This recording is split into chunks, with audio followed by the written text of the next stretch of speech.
India में एक ऐसी जगह है जहां नेचर और ह्यूमन एम्बिशन इतने डीपली कनेक्ट हो गए हैं कि उन्हें अलग कर पाना ऑलमोस्ट इम्पॉसिबल लगता है। वो जगह है हम्पी, कर्नाटका के बलारी डिस्ट्रिक्ट में तुंगभद्रा रिवर के किनारे करीब 4200 हेक्टेयर में फैला हुआ एक एंशियंट लैंडस्केप। और जब पहली बार आप हम्पी पहुंचते हो, सबसे पहले टेम्पल नहीं दिखते, पत्थर दिखते हैं। हर तरफ बड़े बड़े रॉक्स। ऐसा लगता है जैसे नेचर ने खुद एक सूरियल वर्ल्ड डिजाइन किया हो। ये सिर्फ पत्थर नहीं है, ये दुनिया के सबसे पुराने एक्सपोज्ड रॉक में से एक है। नियरली 3 बिलियन ईयर्स पुराने। एम्पायर तो यहाँ बाद में बना था, नेचर ने तो हम्पी बहुत पहले क्रिएट कर दिया था।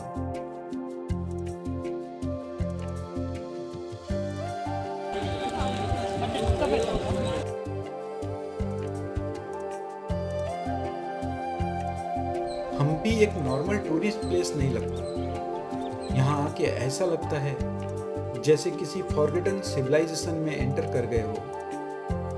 क्लाउडी वेदर था, हल्की बारिश भी हो रही थी और शायद इसी वजह से हम्पी और भी ज़्यादा सिनेमैटिक लग रहा था। यहाँ की साइलेंस भी अलग है, ऐसी साइलेंस जहाँ हवा की भी आवाज़ नोटिसेबल लगने लगती है।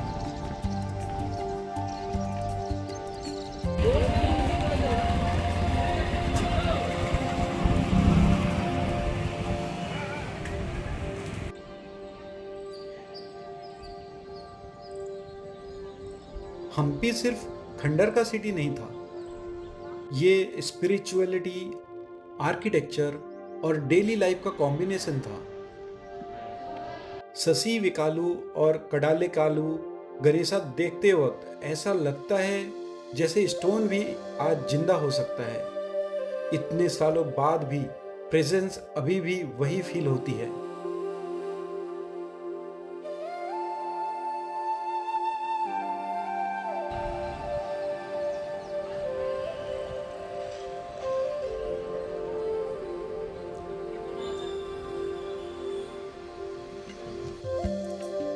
हेमाकुटा हिल पे खड़े होके टाइम का कॉन्सेप्ट थोड़ा स्ट्रेंज लगने लगता है।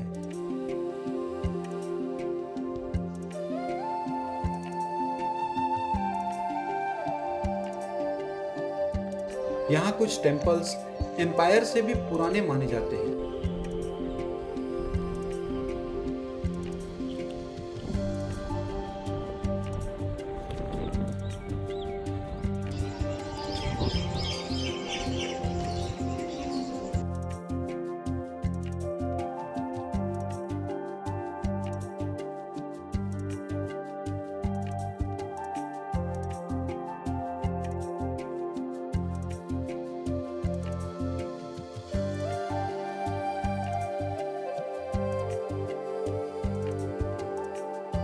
ऑनेस्टली कहूँ तो हम्पी का रियल ब्यूटी आर्किटेक्चर से ज़्यादा उसकी एटमॉस्फेयर में है। यहाँ सनसेट लाउड नहीं होता और सब कुछ धीरे धीरे फील होता है। नम्मा कर्नाटका अलग ही फील है।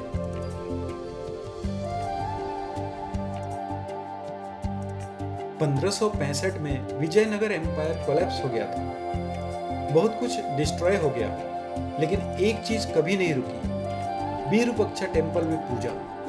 शायद इसीलिए ये जगह अबेंडन नहीं लगती। यहाँ आज भी बेल्स बजती हैं, लोग आते हैं और स्पिरिचुअलिटी कंटिन्यूसली ब्रीथ करती रहती है। और तब समझ आता है हम्पी सिर्फ खंडर नहीं है, ये लिविंग मेमोरी है।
सुबह के 5 बजे हम्पी और भी ज़्यादा अनरियल लगता है।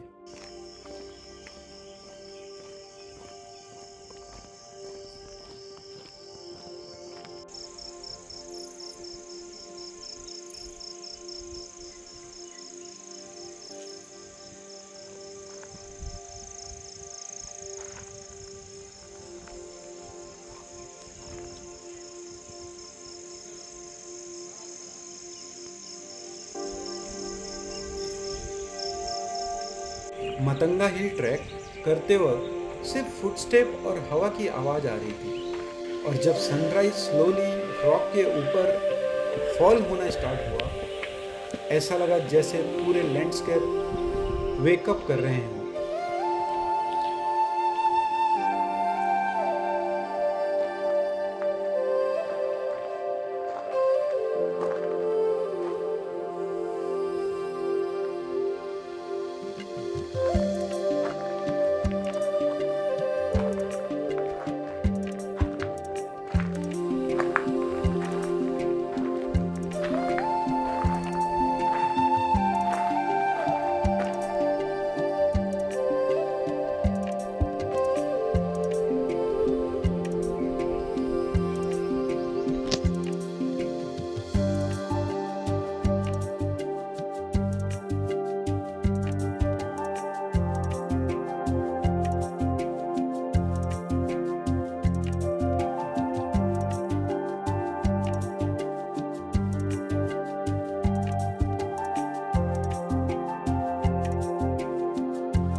कभी कभी ट्रैवल प्लेस देखने के लिए नहीं होता, खुद को स्लो करने के लिए होता है।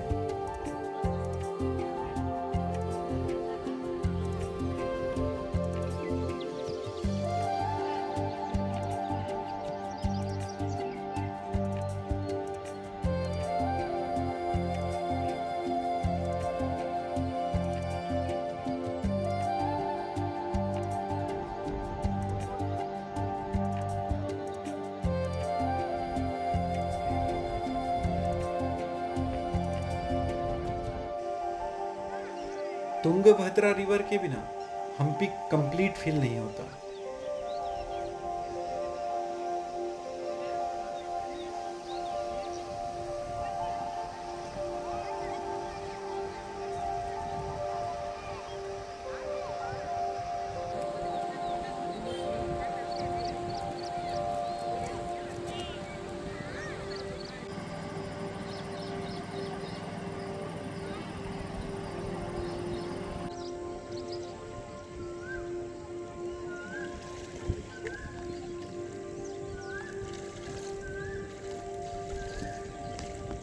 कभी कभी लगता है हम ट्रैवल प्लेस देखने नहीं जाते, हम अपने अंदर के नॉइस को कम करने जाते हैं।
बिरला टेम्पल देख के एक चीज बार बार माइंड में आती है, how did people build all this without a modern machines.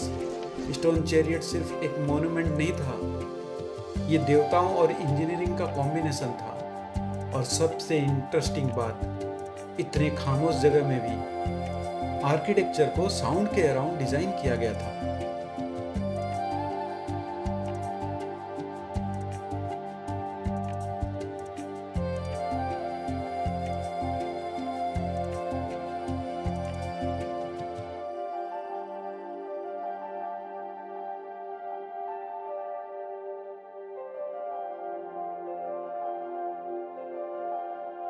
यहाँ के famous musical pillars music create करने के लिए बनाए गए थे। अजीब लगता है, साइलेंस के सिटी में भी साउंड आर्किटेक्चर का पार्ट था।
बहुत कुछ टूट गया, बहुत कुछ हिस्ट्री में लॉस्ट हो गया, लेकिन प्रेजेंस अभी भी वही है।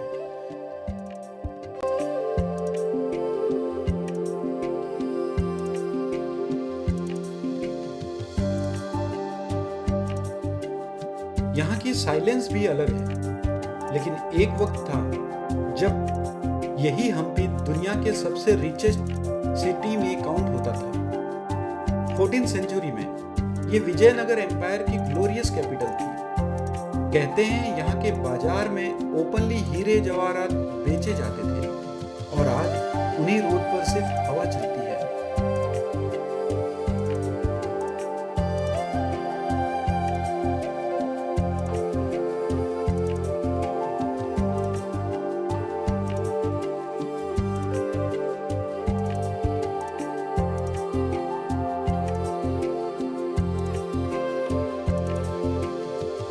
तालीकोटा के बैटल के बाद डेक्कन सल्तनत की कंबाइंड आर्मी ने सिटी को डिस्ट्रॉय कर दिया और धीरे धीरे एक एम्पायर खंडर में बदल गया।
लक्ष्मी नरसिम्हा के सामने खड़े होके डैमेज भी विजिबल है और स्ट्रेंथ भी।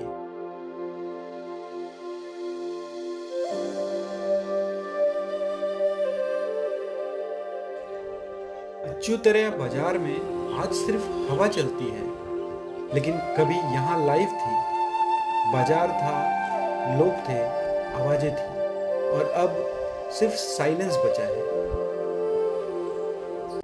कल सुबह मैं हम्पी के पत्थरों के बीच था और आज वापस सिटी की तरफ जा रहा हूँ। शायद इसीलिए ट्रैवलिंग जरूरी है, ताकि हम कभी कभी खुद को फिर से सुकून दे सके।